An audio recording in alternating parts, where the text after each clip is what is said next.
Hi, my name is Daniel Kellison. I was at Letterman starting at late night from 1988 as a college intern, and I left in 1996 as a segment producer. So one of the things about producing segments for Dave was that it was sort of important that you come up with an intro that was sort of short and punchy. That was always a great challenge, and I loved that part of producing. The first segment I ever produced, there was this kid named William Figueroa. He had been at a chalkboard when Dan Quayle had corrected how he'd spelled the word potato. And then every show in the world was trying to get him booked, and it became sort of a competition, which I liked. I had the idea, and again, it wasn't my idea. I'd heard of it before. I sent a pizza to the kid's house. I had a note saying, hey, this is we're friendlies here. We think this is great, and give me a call if you want to do it. And he did it, and as a reward of that, I got to produce the segment. I knew that the intro was a big part of it, and so I wrote an intro for Dave that said, 2 days ago, boy, oh boy, listen to this. An elementary school student walked up to a chalkboard in his classroom and spelled the word potato. The events which followed terrified an entire nation. The next day in the New York Daily News, or Newsday, I think it was, had the headline "Terrifying a Nation," and they had the whole article about the thing. That segment had gone so well that they started letting me produce segments on the show. And he picks me, so I go out to the chalkboard and start writing potato, P-O-T-A-T-O. Then when I was walking back to my chair, he says, stop and go back and put the E on potato. After that, I kind of went to get a dictionary to look it up just in case. Yeah. And I look it up, and there goes potato, the way I spelled it. So after he left, all the reporters came to me. Then I showed them the book, and it said potato, right? And they were all laughing. Speaking of writing intros for the show, Elle Macpherson, who was the top supermodel at the time, this is probably 1994, was coming on the show. I'd come up with an intro for her, and I was kind of half jokingly but bragging about it all day. I was like, I came up with a great intro for Elle, and I went and told Dave about it, and Dave was like, great intro. You know, folks, for my money, our next guest is one of the loveliest supermodel actresses in the entire world. Please welcome the wonder from down under, Elle Macpherson. During the interview, she says, I really love the Wonder from Down Under line. Did you think of that? No, I didn't. A young man, and if he's here, I'd like to bring him out, ladies and gentlemen. He's very proud of that. A young man who works for us by the name of Daniel Kellison. Daniel, are you here? He thought, where is he? There he is. Come on up here. There he is right here. Here's the boy.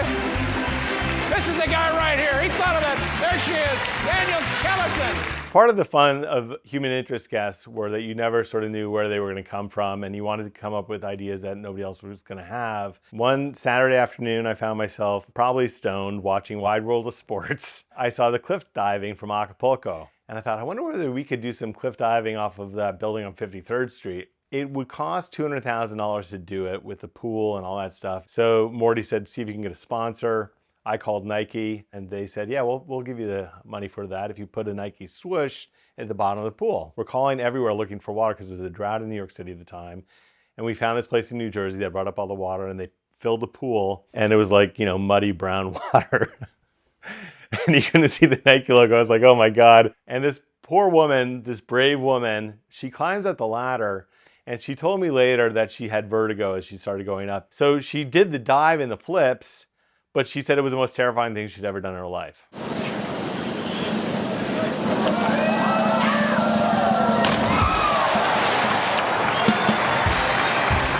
I remember Chris Farley was sort of growing and becoming a star. And he was very nervous about coming on the show. But I remember the first time Chris did a pre-interview though, he's like, I don't have jokes. He goes, but when I first arrived in New York, I took a bus, I got to the Port Authority, and these two girls, do you like to party? And we smoked cocaine for about 3 days straight. And he's like, I don't know whether that's a good story or not. I go, I don't know about that one, Chris. And we decided, okay, we'll lean into the physical stuff. We'd come up with these big entrances for him. It made it all the funnier that when he did these crazy entrances, he'd be running around and he'd sit down and just start talking. And it was like, it was pretty impressive. Daniel, the friend that works here, that you have. Well, he's more than a friend. He's on the payroll. He said that you like physical stuff. So. Well, that was a very impressive entrance. I think in the 10 years we've been doing this show, I've never seen anything quite like that. Want to do what the king wants, so I like to do that. Probably the most famous segment I'm associated with is Drew Barrymore. What happened was there was a place called Blue Angel in Tribeca, and it wasn't a strip club, it was a cabaret. Drew Barrymore is in town, and she goes to the Blue Angel, and she got naked on stage. And it was the front page of the New York Post, and we had her on the next day. And it was Dave's birthday. And I knew Drew from her previous appearance, and she's like, Dan, it was so liberating.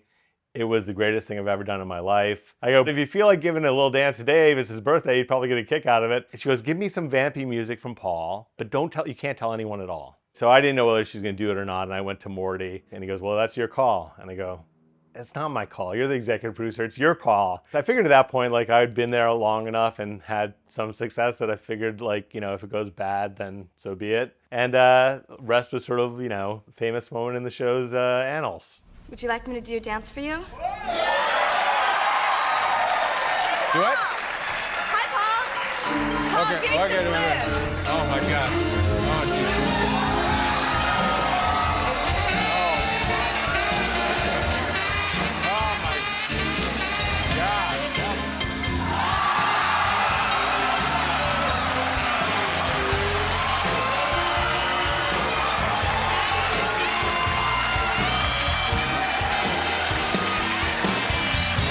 Remember the night Morley Safer was here, pulled the same thing? Yeah, that wasn't the same. So in 1994, I would say the biggest star in the world was Madonna. We kept inviting her on the show and she kept saying no. Finally, I talked to Liz Rosenberg, who repped her and Cher. She said that Madonna was willing to come on. And I did a pre-interview with Madonna, and I had an idea, which is just basically, we'll put Dave on the hot seat, we'll show 3 clips. Each one will make him sort of squirm because you're making jokes about you. And she liked that idea. So I reassured Dave that I thought we were in pretty good shape. And I go up to her dressing room and I knock on the door, and she's there with this guy, Kevin Aucoin, who is her makeup guy. And she goes, suck my dick. And I'm like, what? And she and Kevin look at each other like they have some inside joke, and they start laughing. I'm like, oh boy, what's going on here? And she's like, well, we smoked a little Indo before we got here. We're pretty stoned. But immediately I was like, oh, we're fucked here. This is gonna be bad. Incidentally, you are a sick.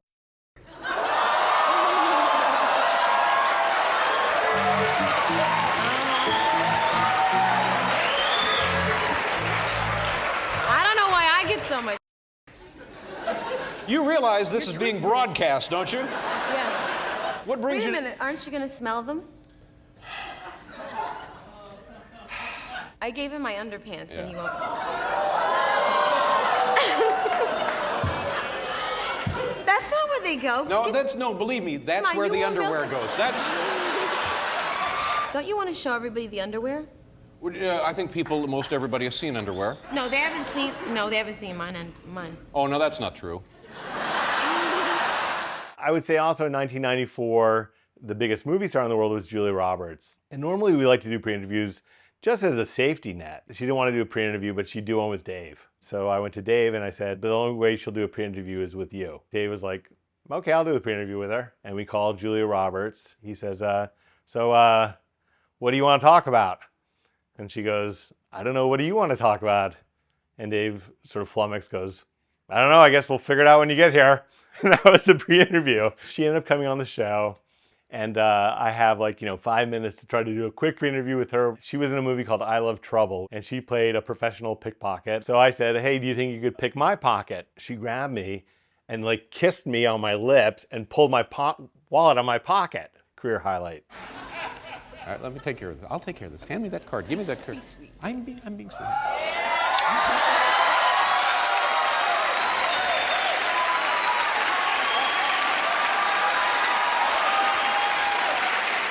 And then there were guests who were just difficult guests. I'm thinking back to Sha Young, who was sort of a pretty famous actress at the time, but she was a kook. She loved coming on the show and tap dancing. And I think we booked her, and I think Dave or someone was like, can we please stop with the tap dancing? I do a pre-interview with Sean, and she's like, and I have a great idea, a tap dancing number at the end. And I was like, you know what? I'm not sure we're gonna have the time. We want to talk to you about the movie. I always do the tap dancing. Everyone loves the tap dancing. The best part of this is that at the end of her segment, she whispered into Dave's ear. Afterwards, I said to Dave, what did Sha Young say to you after the segment? She said I was a terrible producer and I should fire you. And then this guy's asked me, well, did you say yes? And then I hit him and I said, yes! And it was traumatic, basically. That's a great story.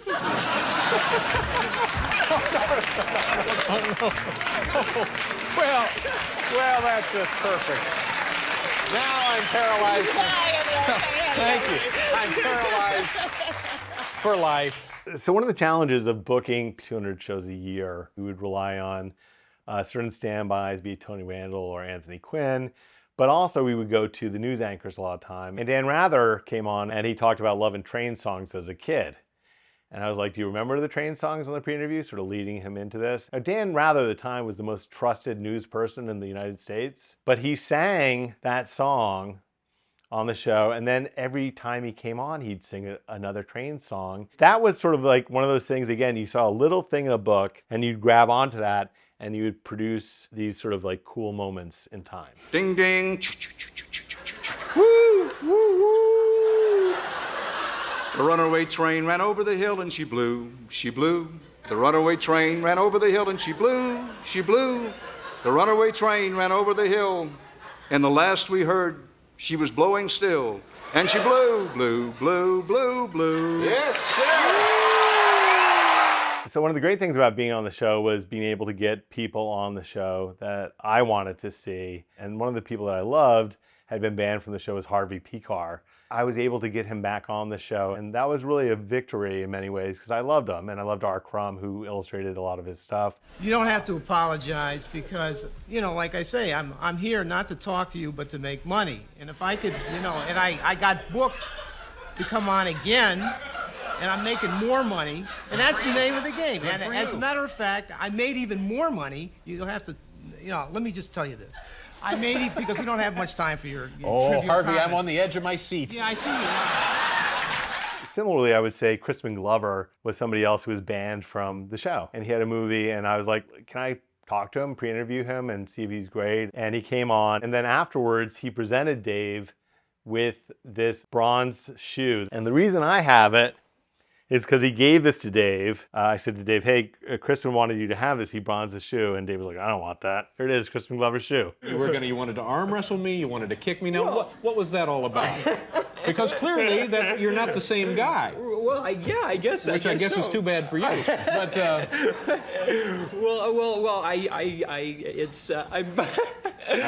just relax. It's this kind of thing, you know. It's this. It's self-explanatory, kind of. I mean, it's there it was, or there it is, or. Have you ever been put in a headlock, real tight headlock, and all of a sudden things start to get kind of fuzzy, you know? So you want me to explain myself is what? Well, yeah, and I wish we had the time now.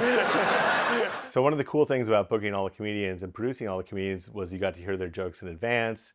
But I also had to vet them to make sure they were okay for TV. Gary Shandling came on the show. He had a joke at the time about OJ. It was fresh in everyone's mind, and people were saying like, oh, it's not funny to make jokes about double murders. He told the joke, and the audience groaned, and Dave kind of like shook his head no, like he wasn't into it. And Gary was upset with me. It was embarrassing, but it was also pretty funny at the time. Well, I live a half mile from OJ's house in LA. I live, it's just a nice throw. And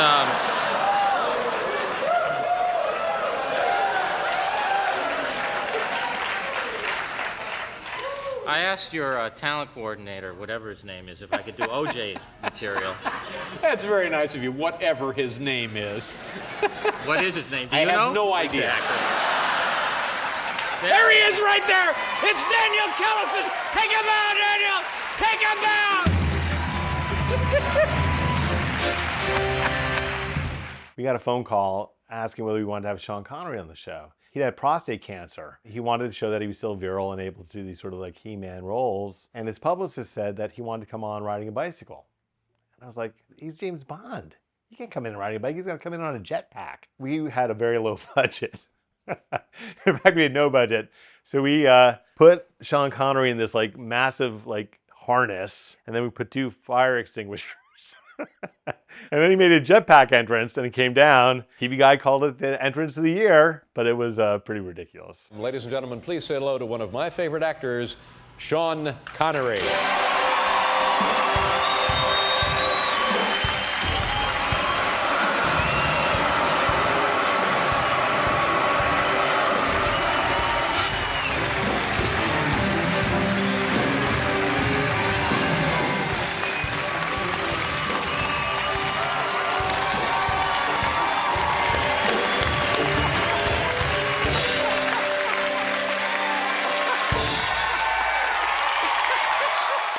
So in May of 1995, we did a week of shows in London. And one of the people we booked, one of my acting idols, Peter O'Toole. So I called him on the phone. The way I see it, I feel like you could make one of two entrances. You could come in on a rope, like in My Favorite Year, or Lawrence of Arabia, you come in on a camel. And he goes, "My dear boy, I most certainly will not be coming in on a rope, nor will I be coming in on a camel." And he goes, "If you find me an Arabian racing camel, I might consider coming in on a camel, but you won't find one in all of England." I was like, that's all I need to hear. And we called everywhere we could. And finally we found one. We found an Arabian racing camel. Peter O'Toole arrived and I was there to meet him. And when he got out of the car, I went like this one, "Ta-da, an Arabian racing camel." And he looked at it, he goes, "Young man, that is not an Arabian racing camel. That is a common zoo camel." I go, "No, it's an Arabian racing camel. We paid like $5,000 for this. I'll lose my job. You have to make an entrance." He's like, "I'm not coming in on that thing." And I go, "Please, I'm begging you, please come in." So he's like, okay. And he agreed to come in on that. And it was the greatest entrance of all time. Please, folks, welcome one of the all-time great actors, Peter O'Toole.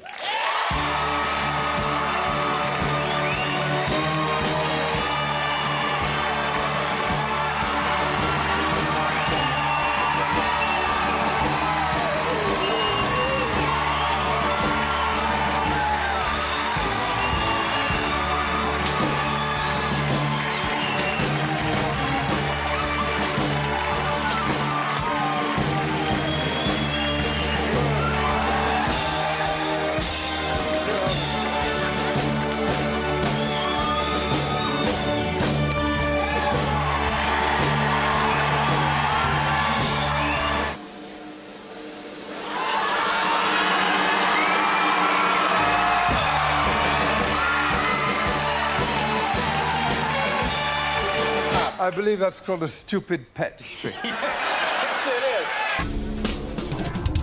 is. My grandfather was actually on the show about 1.5 to 2 years before I started working there. Letterman interviewed him and talked to him as the most married guest and the oldest guest they'd ever had on the show. How many times have you been married in your life, Charles? 7. 7 times. Now, do you remember the names of all of your wives? No. What's the shortest time you've been married? Overnight. I'm sure you remember the name of your first wife. Yeah. Yeah. Because I paid her alimony 69 years, so I gotta remember.